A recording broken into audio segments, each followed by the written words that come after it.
Madalas nilang tinatanong sa akin, bakit ko ba ginagawa to? Itigil mo na yan. Bakit ko pinipiling mapagod, mainitan sa araw, at mabasa ng ulan? Dito, ganda. Pag dito mo pinaan yung drone, no? Akala ng iba, pampalipas oras lang ang pagmumotor.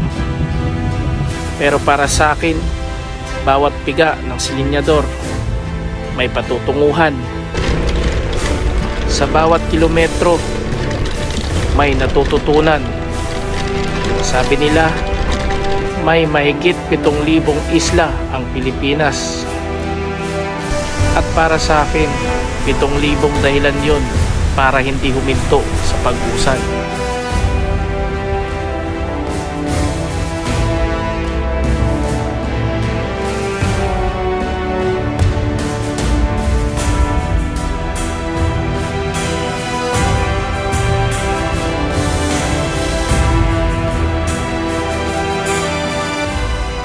Hindi lang naman yung ganda ng mga tanawin ang nagpapatakbo sa hilig ko,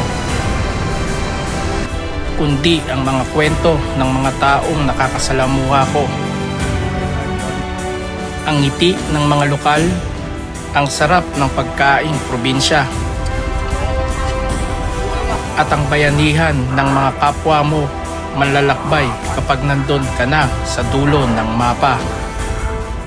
Dito mo makikita ang totoong ganda ng Pinas, nasa kalsada, nasa puso ng mga bawat tao. Kaya kung tatanungin mo ako kung ano ang nagtutulak sa akin, ito yun, ang kalayaan na marating ang mga lugar na pangarap lang dati. Ang mapatunayan na walang malayong distansya kapag puso ang nagmamaneho.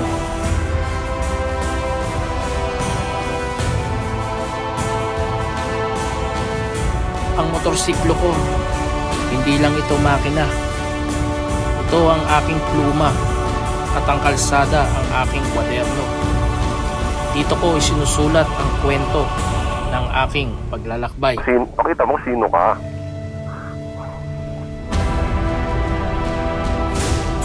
O si Renz, at ito ang aking kwento.